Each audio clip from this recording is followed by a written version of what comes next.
하이퍼 메타볼리즘이 있는 이 BB 에크모에서 어떤 대안으로 해결할 수 있는 방법이 크게 네 가지로 나눌 수 있다고 말씀을 드렸는데, 일단 제일 먼저 해야 될 것은 이제 헤모글로빈의 컨센트레이션을 이제 정상으로 이제 증가를 시키는 겁니다. 헤모글로빈 자체가 떨어져 있다면 이 하이퍼 메타볼리즘 상태에서 이 조직의 산소의 공급 자체가 많이 부족해지기 때문에 제일 중요한 거는 이 CPB와는 다르게 이 에크모 상황에서의 이제 헤모글로빈은 이 정상을 유지를 해야 됩니다. 정상은 뭐 남자와 여자가 좀 다른데 아무리 안 돼도 10 이상은 유지가 돼야 되고 이 15 정도는 유지를 해줘야지 이 조직에 충분히 산소를 전달할 수 있을 겁니다. 그래서 이 헤모글로빈이 10.5에서 이제 15로 상승을 시키게 되면 이제 시스테믹의 이제 옥시젠 딜리버리가 이제 분당 930cc로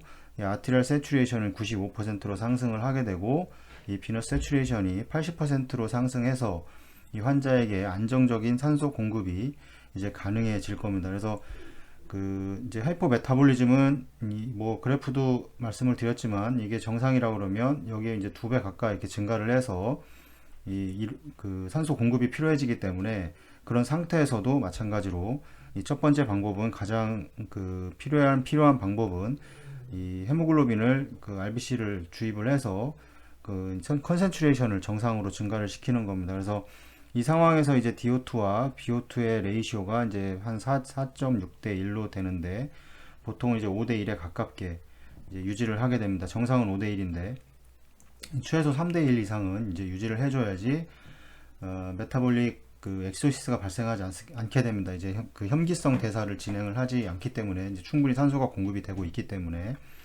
이 두 번째는 뭐냐면 이 비너스 드레인이 자체를 늘리는 겁니다. 베노에서 이제 캐놀레이션 자체가 좀 바뀌어질 텐데 이 캐놀레이션이 뭐 싱글 캐놀라를 이용해서 뭐 위아래로 연결을 하든 주글라 베인에 들어가든 아니면 피무랄 베인에 들어가든 아니면 양쪽에 피무랄 베인을 두 개를 들어가서 어떤 스테이지 차이를 두고 어떤 방법을 하던 간에 그때 이제 만약에 양쪽에 피무랄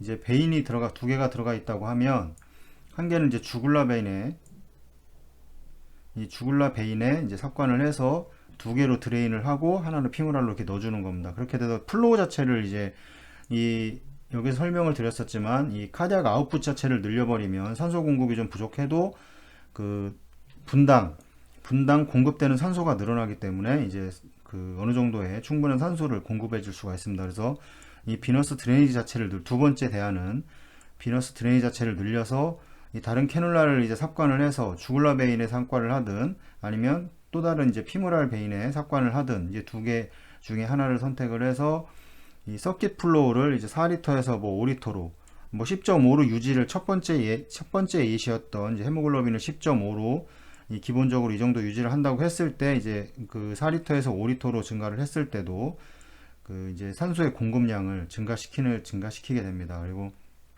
그래서 보면 이 산소 공급은 분당 792cc로 증가를 하고 이 DO2와 이제 BO2의 레이시오는 이제 3.9배가 되는 것을 알 수가 있습니다. 최소 3대 1이 넘어가야 되는데 만약에 2대 1 이하로 떨어졌을 때는 이제 혐기성 대사를 이제 진행을 하게 되고 이제 조직에 이제 괴사를 일으키게 되는 그런 과정을 거치게 됩니다.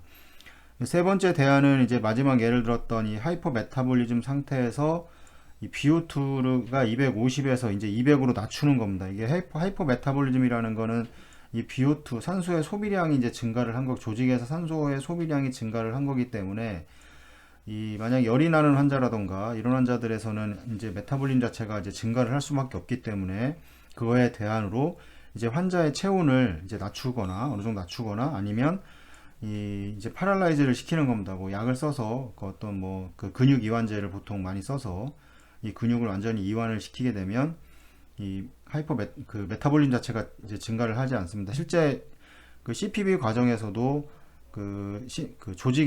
조직을 프로텍션하는 방법이 심근 같은 경우는 심장을 봤을 때는 이제 카디플레지아를 통한 이제 케미컬 이제 프로텍션을 진행을 하게 되고 이제 미케니컬 프로텍션 방법으로는 이제 쿨링을 하는 겁니다. 심근을 차갑게 하는 건데 이거는 이거를 CPB에서 심장만 놓고 봤을 때 이런 거지, 전신으로 가게 되면 뭐 다이섹션 수술을 했을 때 뭐 토탈 하이퍼서믹 뭐 서큘레 어레스트를 진행을 한다거나 했을 때 가장 중요한 첫 번째 그 전신의 그 장기를 프로텍션 하는 게 이제 그 하이퍼서믹입니다. 이제 온도를 내리는 건데, 그렇게 되면 온도를 내리는 거와 이거에 합쳐서 이제 마취과에서 이제 완전히 근육을 이완을 시켜서 이제 근육의 활동 자체를 없애버리는 거죠. 그렇게 되면 호흡도 안 될 것이고, 여러 가지에서 이제 그 근육을 완전히 이완시키고 근육 자체에서 소모되는 산소량이 이제 확연하게 줄기 때문에 그 상태로만으로도 이제 산소의 소비량을 이제 줄이는 효과가 있습니다. 그래서 세 번째 대안은 이제 쿨링을 이제 시행을 하는 것이고, 이제 네 번째로 봤을 때는 이거는 좀 그렇게 그 좋은 방법은 아닌데, 예전에 말씀드렸지만 예전 아주 그 뭐 EBS라던가 뭐 PLS 자체 이런 그 에크모 전용으로 이렇게 출시되는 이런 제품이 없었을 때는 그냥 심장 수술에서 사용하고 있는 옥시네이터와 뭐 센트리퓨갈과 이런 거를 조합을 해서 이 에크모를 이제 진행을 했었습니다. 이럴 때는 이제 에크모 자체가 이 에크모의 이 멤브레인 자체가 크게 이제 뭐 몇 가지가 있는데, 우리가 알고 있는 거는 이제 폴리프로필렌과 이제 프로필렌과 이 폴리메틸펜틴으로 나눠지게 됩니다. 이 폴리프로필렌은 이제 이게 심장 수술에서 주로 사용하는 거고, 이제 폴리메틸펜틴의 경우에가 이제 에크모에서 장기적으로 오래 하는 이런 그 수술에서 쓰는 그 할로 파이버인데, 이 파이버 자체가 재질이 다릅니다. 그래서 이게 폴리메틸펜틴이 이 플라즈마 릭 자체가 이 릭 자체가 이 폴리프로필렌보다 확연히 떨어집니다. 그래서 이게 장기적으로 오래 가는 건데, 옥시네이터가 망가진다고 하는 거, 수명이 짧아진다고 하는 거는 이쪽으로 공기가 들어가고 이쪽이 혈액이라고 봤을 때 혈액이 계속해서 이 할로 파이버 안쪽으로 압력을 밀어넣게 됩니다. 왜냐하면 펌프에서 이 계속해서 플로우를 공급을 해주고 있는 과정에서 이 혈액이 이 파이버 쪽으로 계속해서 압력을 주고 있는 과정이기 때문에, 이 과정에서 이 할로 파이버에 빠져나갈 수 있는 거는 플라즈마밖에 없습니다. 플라즈마가 이제 빠져나가게 되는데, 이 플라즈마가 빠져나가서 이 파이버를 막게 되면 이제 수명이, 만약 예를 들어 할로 파이버가 100개가 있다. 그래서 점점 뭐 1개가 막히고 2개가 막히고 뭐 50개가 막혔다 그러면 50%의 이제 기능이 상실을 하게 되는 겁니다.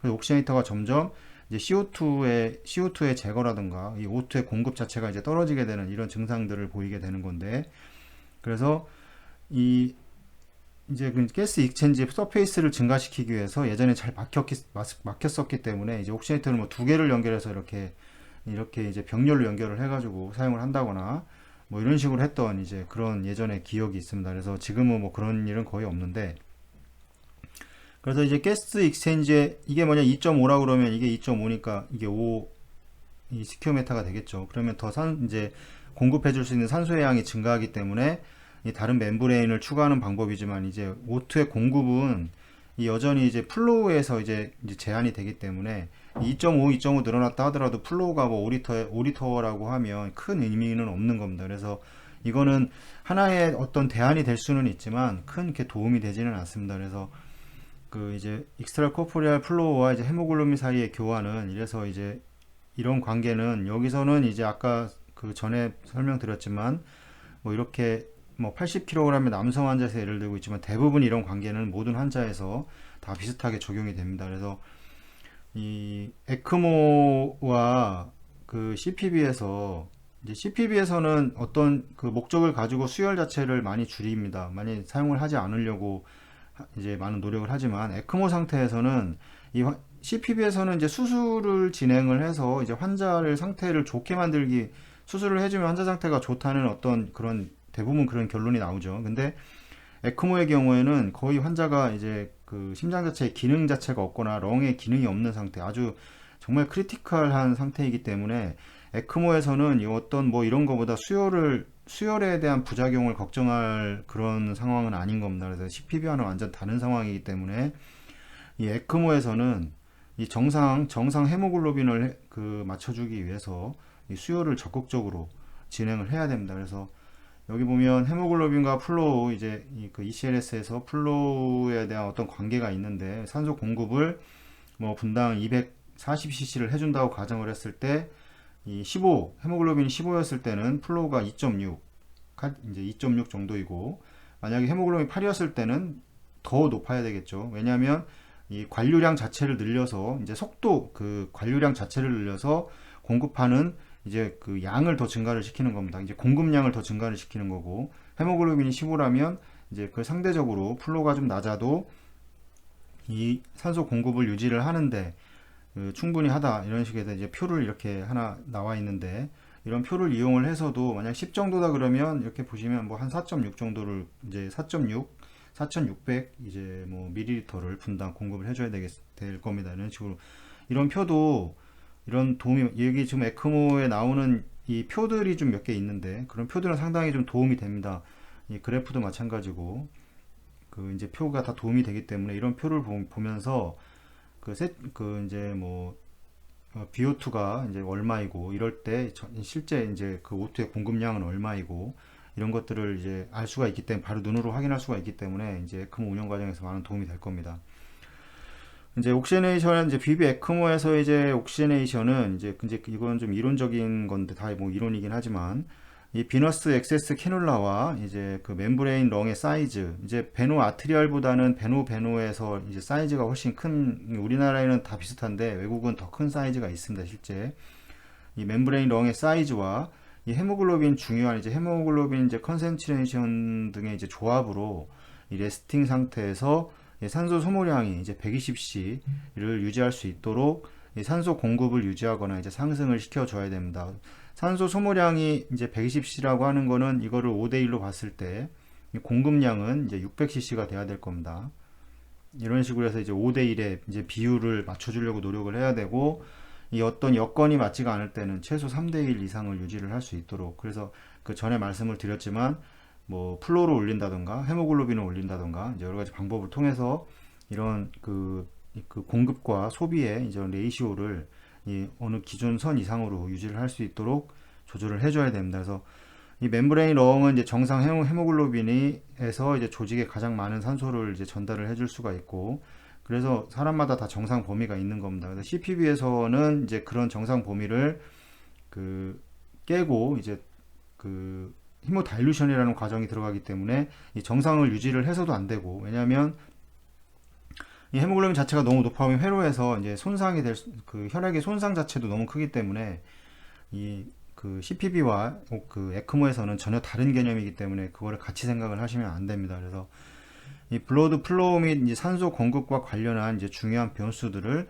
이제 측정하나 이제 계산을 할 수가 있습니다. 위에서도 보여드렸지만 계산을 할 수 있으면 해서 이제 어느 정도까지 공급이 되는지를 보려고 노력을 계속 해야 되고, 이 계산이라고 이러는 것들이 뭐 CPB도 마찬가지지만 뭐 안 하면 모릅니다. 안 하면. 근데 계속해서 하다 보면 그게 습관이 되고, 습관이 되면 이제 어느 정도만 그 환자의 그 수치만 딱 봐도 어느 정도 그 계산치가 나옵니다. 이제 하도 많이 해보기 때문에. 근데 하지만 안 하면 모릅니다. 그래서 계속 그게 습관이 돼서 완전히 이해가 될 때까지 계속해서 계산을 하고 이런 습관을 들이는 게 이제 중요할 겁니다. 그래서 이 익스트라 코프리얼 서킷을 관리하는 이제 가장 좋은 방법을 이제 결정하기 위해서, 당연히 중요한 거는 이제 환자의 이제 산소 그 소비와 그다음에 공급을 어떻게 할 것이냐가 가장 중요한 겁니다. 그래서 회로에 그다음에 이제 결국에는 이제 카디악 아웃풋을 얼만큼 유지를 해줄 것인가, 이런 회로와 이 그 펌프의 그런 그 옥시네이터를 통해서 이제 산소의 이제 소비와 산소의 공급을 어떻게 하면 유지를 해줄 수 있는 것을 아는지, 이런 게 중요한 겁니다. 그래서 만약 뭐 하이폭시아가 있거나 이럴 경우에는 뭐 PO2가 이제 이렇게 유지를 하고 뭐 세츄레이션이 이렇게 유지를 한 상태에서 이 이제 베노 이제 서포트를 통해서 이제 노멀 옥시젠 딜리버리를 이제 유지하기에 이제 적합합니다. 대부분의 다들 아시겠지만 이런 하이폭시아가 있는 환자들에서 렁에 문제가 생겨서, 이런 경우에는 이제 에크모를 운영하는 순간 이제 환자들이 금방 이제 많이 세츄레이션이 상승을 하는 거를 다 이제 눈으로 확인할 수가 있는데, 그다음에 시스템 옥시젠 딜리버리가 이제 크리티컬 레벨, 그러니까 DO2와 BO2의 레벨이 2대1 이하로 이제 떨어지게 되면 이제 서킷의 옥시젠 서플라이는 이 헤모글로빈을 더 상승시키기 위해서 이제 수혈을 이제 진행을 하거나, 아니면 비너스 드레이니지 액세스를 더 추가해서 이제 서킷 플로우, 결국에는 이제 전체적인 이게 카디악 아웃풋 자체를 이제 증가를 시켜서 이게 결국에는 이제 시스템이 이제 옥시젠 딜리버리를 이제 증가를 시켜줘야 되는 겁니다. 이 제일 중요한 거는 그 결국에는 이게 계속 CPB나 FPV, 에크모나 마찬가지로 제일 중요한 거는 이제 이제 조직입니다. 결국엔 조직에 이 유효순환 혈액량을 충분히 공급을 하는 겁니다. 충분히라는 게 얼마냐 그러면 이 5대 1이 될 때까지 이 정도의 선을 이 정도를 지켜줄 수 있을 정도로 충분한 유효순환 혈액량을 유지하는 상태에서 당연히 이제 FiO2를 통해서 산소 공급도 잘 돼야 되겠고, 그 다음에 산소를 공급하는 게 크게 두 가지입니다. 이게 뭐 산소 공급을 뭘로 하냐 그러면 뭐 RBC만 생각을 하시는데 RBC가 아니고 이거야 또 이제 플라즈마, 이 혈장을 통해서도 산소가 공급이 됩니다. 물론 RBC는 이제 어떤 그 효소에 의해서 잘 그 RBC 내에 산소가 들어가서 이 헤모글로빈과 아주 친화력을 가져서 금방 다 그 결합을 하지만 이 플라즈마는 물입니다. 주성분이. 이 물은 공기는 또 얘는 또 극성이고 얘는 또 공기는 산소가 공기이기 때문에 무극성입니다. 무극성.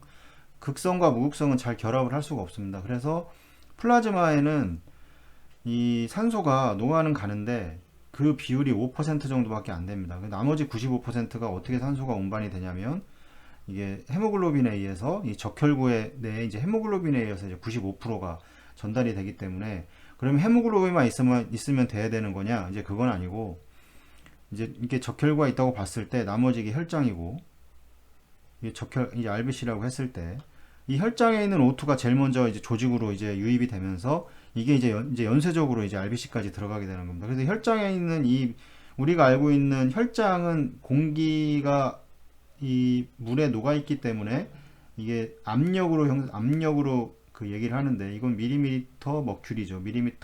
압력이. 그래서 PO2는 산소의 부분 압력입니다. 그래서 이거를 우리가 정상이 얼마냐면 보통 80에서 이제 100 정도를 얘기하는데, RBC에 유지되는 건 뭐냐? 그럼 이게 공기가 아닙니다.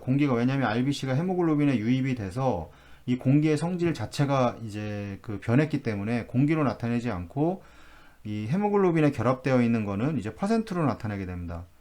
그래서 이거랑 개념이 완전히 다른 겁니다. 그래서 이 산소 공급 관련돼서도 이 유튜브에 올려놨는데 이거를 잘 이해를 하지 못하면, 그래서 왜 FiO2를 올려주고 이러는 것들을 잘 이해가 안 되는 겁니다. 그래서 그냥 습관적으로 따라하게 되는 거고, 이게 그런 거보다는 어떤 이론적인 거 이런 것들을 좀 알고서 이런 것들을 보게 되면 좀 이해가 더 빠를 겁니다. 그래서 제일 중요한 거는 이제 뭐 헤모글로빈의 상승을 산소 전달을 전달을 더해주기 위해서 헤모글로빈을 당연히 정상으로 가야 되고, 거기에 맞춰서 카디악 아웃풋 자체도 이제 유지를 충분히 한 상태에서 이제 헤모글로빈이 이제 상승이 돼야 되는 겁니다. 헤모글로빈이 뭐 뚝 떨어져 있는데 카디악 아웃풋만 너무 정상 이하로 떨어져 있는데 얘를 많이 증가시켜 준다고 그 충분한 산소가 공급이 되는 게 아니기 때문에 에크모 상황에서는 모든 게 다 정상을 유지를 할 수 있도록 해야 되고, 이 카디악 아웃풋을 늘리기 위해서는 이제 또 비너스 액세스를 다른 곳에 추가를 할 수 이제 있어야 되는 겁니다. 그래서 이 이제 트랜스퓨전과 이 서킷 플로우 사이에서 이제 어떤 그런 리스크에 대한 절충이 이제 필요할 수가 있을 겁니다. 근데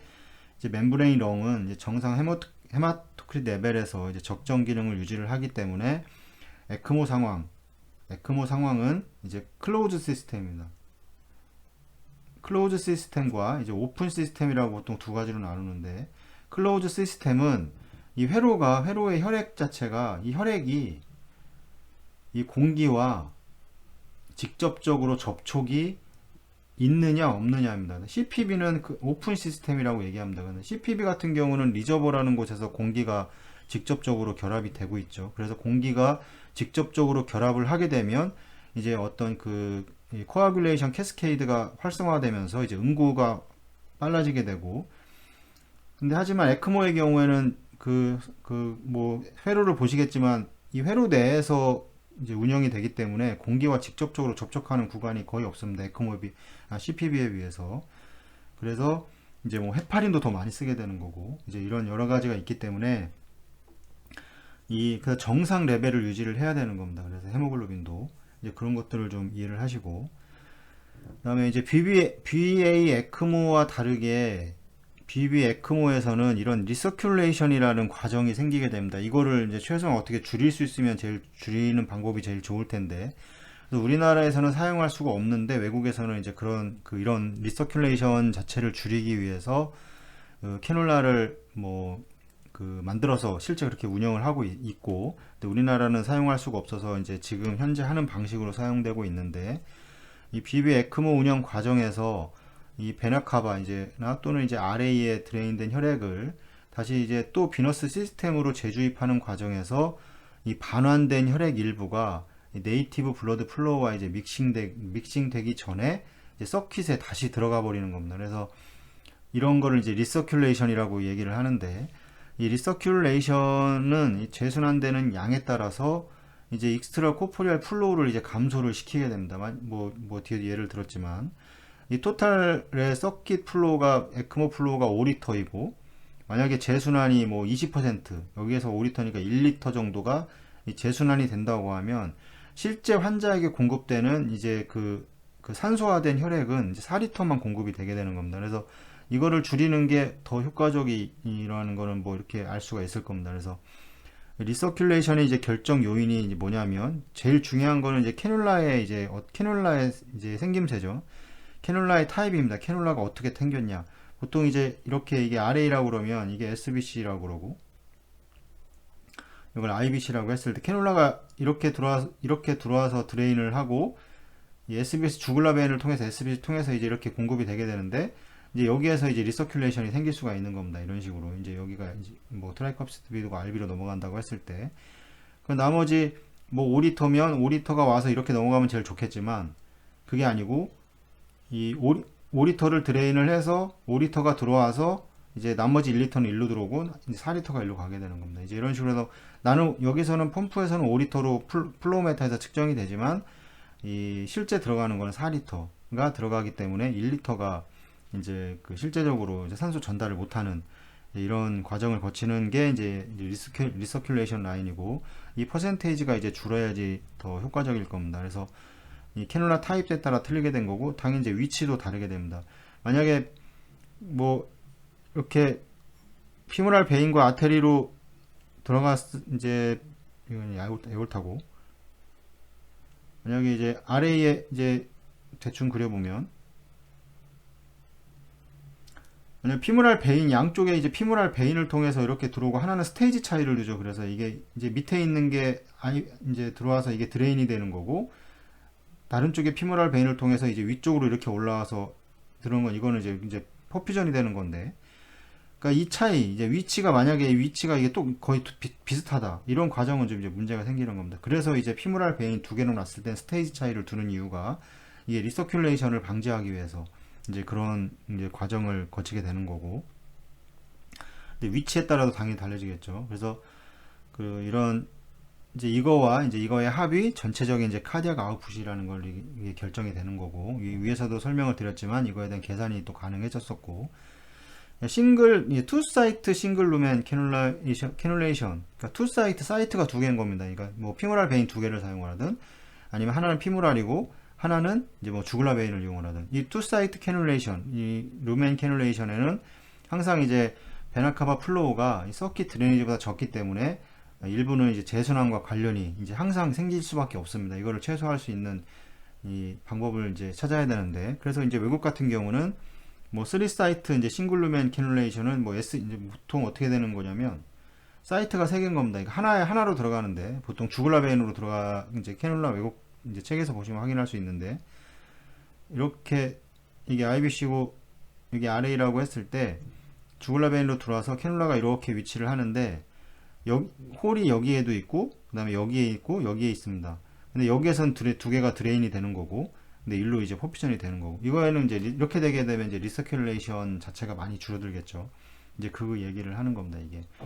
그래서 이제 리서큘레이션 자체가 많이 증가를 한다는 거는, 결국에는 이제 옥시네이튼 산소를 조직에 충분히 공급을 할 수가 없다는 얘기랑 이제 같기 때문에, 이 리서큘레이션 자체를 줄이는 게 가장 이제 어떻게 보면 베노베노 에크모에서는 중요한 하나의 목적이 될 겁니다. 그래서 이 부분에 대해서 좀 이해를 하시고 그 에크모 운영 과정에서 그 도움을 좀 받으셨으면 좋겠습니다.